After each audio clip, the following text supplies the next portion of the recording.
भीख नहीं मांग रहे हैं, मकानों से मालिकाना हक चला गया। डीसीपी साहब एक सभ्य आदमी हमारे यहाँ के, वो भी हमें गाली देते हैं। तो अपनी बच्चे खुद फाड़ी है पुलिस वालों ने। सुबह कहते हैं शाम को ये मुद्दा हल हो जाएगा और शाम को बदल जाते हैं। आप लोग इतने दिन से यहाँ बैठे हो हरोला में, सेक्टर 6 के, नोएडा का सेक्टर 6 के हरोला में, आप लोग अथॉरिटी से क्या चाहते हो और आप लोग यहाँ क्यों बैठे हो? यह किसान बहुत परेशान हो रहा है और किसानों की जो मांग है ना वो पूर्ण कर पाए, मुआवजा है वो नहीं दे पाए, 10% 5% आबादी, और ये समस्या बहुत गहरी है। किसान और नक्सल नीति को जो लागू कर रहे हैं ये नक्सल नीति गाँव में नहीं हो सकती।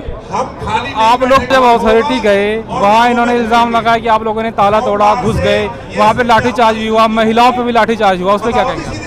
उसमें जो अपना अधिकार मांगने गए थे तो वहाँ मतलब कि पुलिस वालों ने लाठी चलाई है, महिलाओं पर अत्याचार करा है, हमारे जो किसान हैं उनको चोट आई है। ये बात नहीं है कि जो पुलिस वालों ने लाठी बजाई है, पुलिस वालों ने खुद फीत अपना काट के अपनी वर्दी खुद फाड़ी है पुलिस वालों ने। हमारे साथ और भी लोग हैं, उनसे बात करने की कोशिश करेंगे। पूरा किसानों का पूरा मुद्दा क्या है और किसान यहाँ कितने टाइम से बैठे हुए हैं? किसानों का मुद्दा ये अपनी मांग पूरी करने का है, 5% 10% आबादी का। मैं कोंडली बागर से मनोहर फिकर है भैया। पहले तो हमें आबादी चाहिए, आबादी और सीधी आबादी चाहिए, और दूसरे हमारा 10% रह रहा है, और नॉन नक्सल नीति चाहिए। हम छोड़ेंगे नहीं अपने किसी भी हालत में, हम अपना हक लेकर ही रहेंगे। कोंडली बांगर ये बहका रहे हैं, हमें बहका रहे हैं, प्राधिकरण देने वाले ना बहका रहे हैं। ये नोएडा अथॉरिटी कुछ दे रही है, जो आप डिमांड कर रहे हैं उससे कम या उससे क्या? अभी सल पड़े जाते हैं, अब जा रहे हैं, सल पड़ जाए। ये बहकाने वाले देने वाले ना। पहले जो अथॉरिटी में हंगामा हुआ था, कुछ किसान वहां पहुंचे थे 5000 के आसपास, इन्होंने आरोप भी लगाया कि किसान लोग अंदर घुस गए, गेट तोड़ दिया, बैरिकेडिंग तोड़ दी, और फिर उसके बाद पुलिस ने लाठीचार्ज भी किया। कुछ महिलाओं को भी चोट आई है।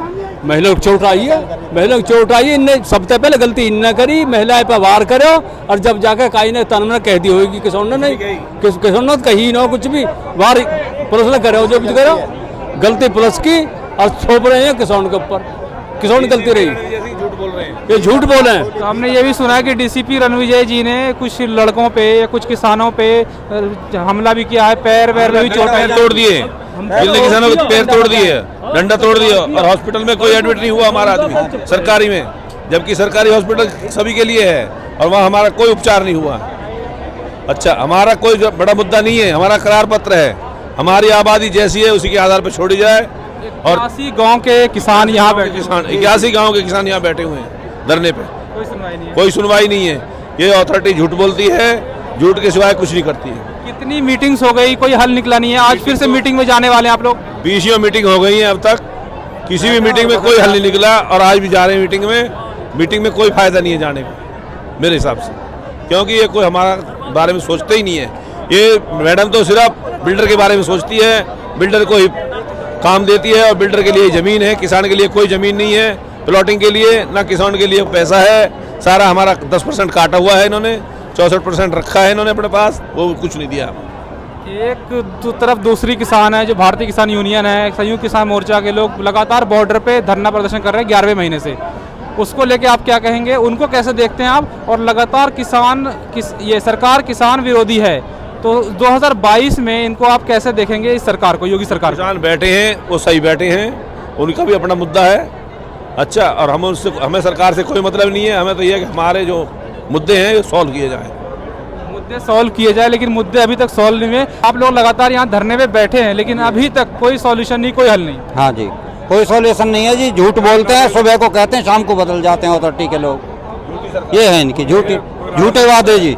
सुबह कहते हैं शाम को ये मुद्दा हल हो जाएगा और शाम को बदल जाते हैं। इलेक्शन को 4 महीने ही बचे हैं जी। योगी सरकार या और भी राजनीतिक पार्टियां हैं, इन सबको आप कैसे देखते हैं? क्योंकि आप लोग मानते हो कि किसान विरोधी है योगी सरकार, तो 2022 में आप लोग राजनीति नहीं कर रहे हो, ये हम जान रहे हैं, लेकिन योगी सरकार की सरकार है यहाँ पे नोएडा में, और अथॉरिटी उन्हीं की अंडर आता है, लेकिन आप लोगों को 43 दिन में भी कोई न्याय नहीं मिल रहा है। उसको लेके क्या कहेंगे आप?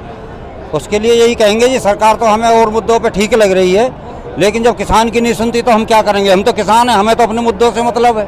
हमारा काम होगा तो सही करेंगे, हमारे काम होंगे तो हम उस सरकार को चुनेंगे। बात ये है जी। वहाँ आप क्या कहेंगे? नहीं, किसान जो है ना अपना हक मांग रहे हैं, कोई इनसे भीख नहीं मांग रहे हैं। इतने दिन हो गए बैठे और ये रोज के कहते हैं आज हो जाएगा कल हो जाएगा, लेकिन होया कुछ भी नहीं। अन्याय करने वाले लग रहे हैं हमें। मैं आपसे सवाल ये करूंगा कि और भी जो किसान है, भारतीय किसान यूनियन लगातार कुछ बॉर्डरों पे बैठे हुए हैं, हाँ। 11वें महीने के अंदर पहुंच गए हैं, उनकी भी सरकार कोई मांग पूरी नहीं कर रही है। आप लोग भी यहाँ इतने परेशान हो रहे हैं, लगातार बैठे हुए हैं, उन किसानों के बारे में क्या कहेंगे आप? किसान जब तक निस्तारण नहीं होगा जब तक बैठे रहेंगे। ये सरकार निकम्मी है, ये निस्तारण नहीं कर रही है। किसान संघर्ष करते रहेंगे, चाहे लठ बजाओ ये या कुछ करो, किसान पीछे बिल्कुल नहीं हटेंगे। यूपी इलेक्शन को कुछ ही महीने बचे हैं, इन योगी सरकार को आप किस तरह देखते हैं और आगे आने वाले चुनाव में आप किसकी सरकार चाहते हैं या किसान हितैषी सरकार कौन है? किसान की सरकार मुलायम सिंह अखिलेश की है, वही सरकार अब का आवेगी।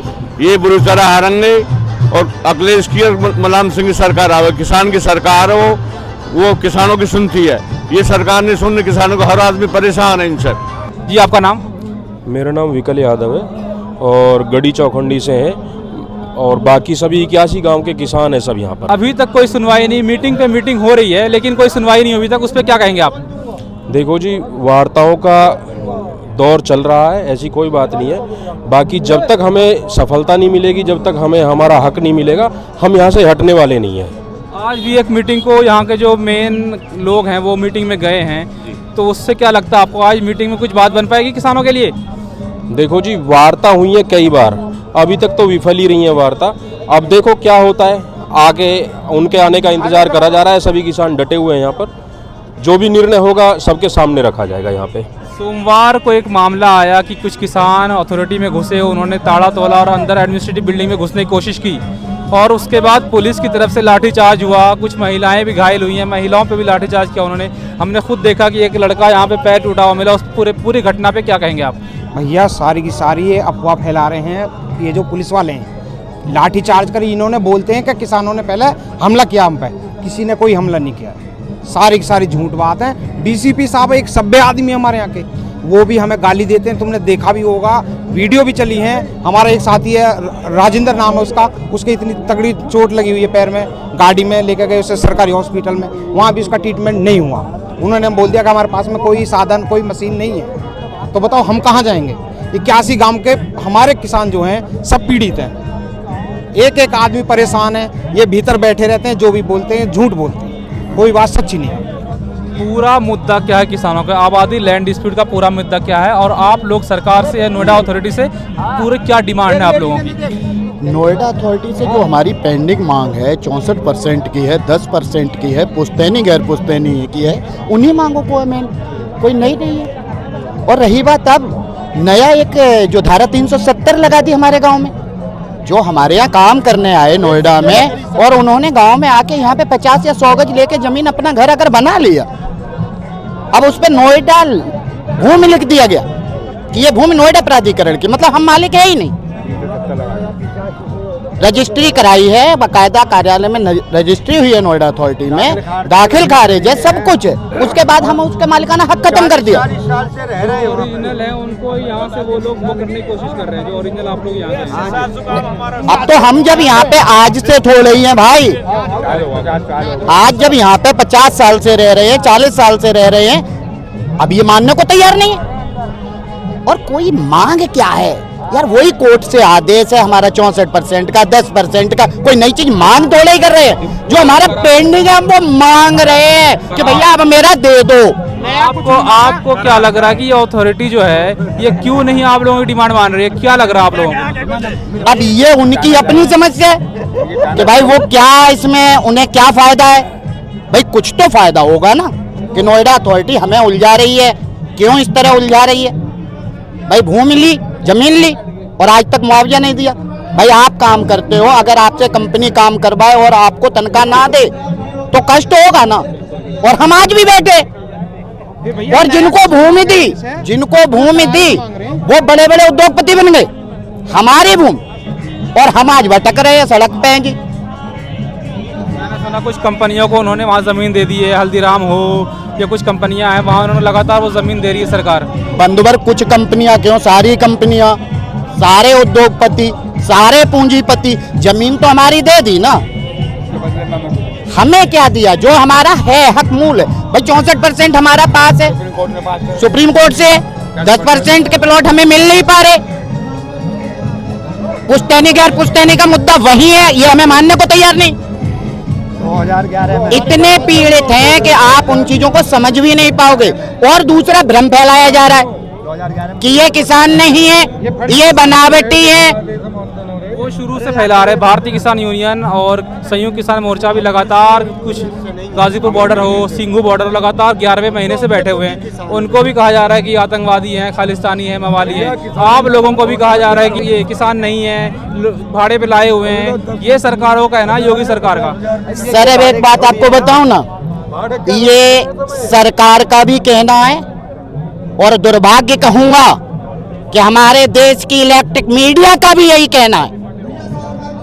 शुक्र करो आजादी के समय हमारे पास ये टीवी वाली मीडिया नहीं थी, नहीं तो ये अंग्रेजों का महिमा मंडल करती और उनके फायदे बताती, और हम जो लोग आंदोलन कर रहे होंगे, हमारे बुजुर्ग, उन्हें ही देशद्रोही कह देती। तो सरकार तो कहती है, सरकार ने तो हमें कई नाम दिए, हमारे प्रधानमंत्री जी ने हमें आंदोलन जीवी तक कहा। अब हम खलीफा जी को खलीफा जी कहें या आंदोलन जीवी कहें, क्योंकि प्रधानमंत्री जी ने नाम दिया। ये हम थोड़े बना रहे हैं, कभी खालिस्तानी कह देते हैं। और कई तरह की महिलाओं के बयान आए थे जिन्होंने कह दिया कि यहाँ पे ये जो भीड़ आ रही है, ये 400 रुपए वाली आ रही है, 500 रुपए वाले। बीजेपी की सांसद भी है मीनाक्षी लेखी, वो उन्होंने मवाली तक कह दिया किसानों को। देखो सर, कहने के लिए तो वो इतनी बड़ी नेता है, सांसद है, वो कुछ भी कह सकते हैं। खालिस्तानी हमें कह दिया, पाकिस्तानी हमें कह दिया, यहाँ भी हमें बता दिया जाता है कि जी ये तो भाड़े पे आए हुए लोग हैं। ऐसा नहीं है, आप किसी को पकड़, हम सब पीड़ित हैं और भीख नहीं मांग रहे हैं। किसान 2022 इलेक्शन को कुछ 4 महीने 5 महीने ही बचे हैं, किसान इसको कैसे देख रहा है?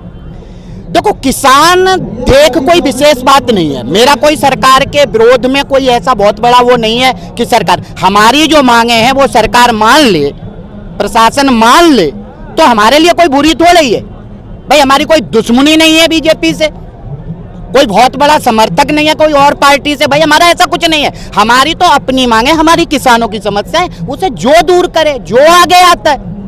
आप देखो, बीजेपी का सांसद है यहाँ पे, बीजेपी के मुख्य विधायक हैं, आज तक धरना में दर्शन नहीं दे रहे। 43 दिन हो गए आज तक धरने हो, जबकि इन लोगों के घर यहाँ से मात्र 1 से 2 किलोमीटर की दूरी पे। भाई उन्होंने क्या, विधायक जी अपनी जगह बैठे, आप हम क्या कहें सरकार के? ये तो सरकार को सोचना चाहिए कि अगर जनता पीड़ित है, जनता धरने पे बैठी है, दुखी है, वो अपने सांसद से नहीं बोल सकती कि भाई तुम जाके जाओ समस्या का निदान कराओ, वो विधायक से बोले। अगर सरकार, तो हमें तो सरकार भी दोषी नजर आती है कि कहीं ना कहीं सरकार ही हमें दमन कर रही है। भाई उन्होंने बड़ा आराम से किया। आप देखो, नोएडा के 81 गांव पे धारा 370 लगा दी, धारा 370 लगा दी कि यहाँ पे ना कोई जमीन बेच सकता किसान, ना खरीद सकता। आप क्या कहोगे इसे? दिल दुख होता है, और जिस पे बीते ना वो जानता है। यहाँ उद्योगपति अपने घरों में ये बात बहुत ताव से कह रहे, बड़े उससे कह रहे कि यहाँ तो मजदूर बिठा दिए, किराए पे लाके लोग बिठा दिए। अरे जिस दिन तुम्हारा मकान किसी दूसरे के नाम जाएगा, तुम कहाँ बैठोगे? वो तो ये किसान है, क्योंकि इन्हें जीवन भर इन्होंने दुख भोगे, इसलिए इसी पीड़ा को भी सह रहे हैं। अन्यथा इस जगह पे कोई और होता ना, आत्महत्या करने लगता। मकानों से मालिकाना हक चला गया, कष्ट होता है, जीवन भर की मेहनत, पीढ़ियां चली गई है, जीवन भर की मेहनत लगाने के बाद मुझे मिल के आ रहा है। अब हम सरकार को क्या कहें, क्योंकि ये 370 जो लगाई, जो हमारा मालिकाना हक हटाया, वो तो इस सरकार ने हटाया, तो हमें तो कहीं ना कहीं सरकार भी दोषी लगती है।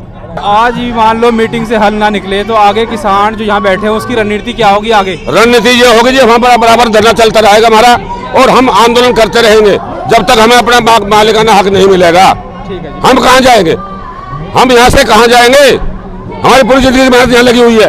इन्होंने 2019 में हमारा वो भी छीन लिया, मालिकाना हक क्यों छीन लिया?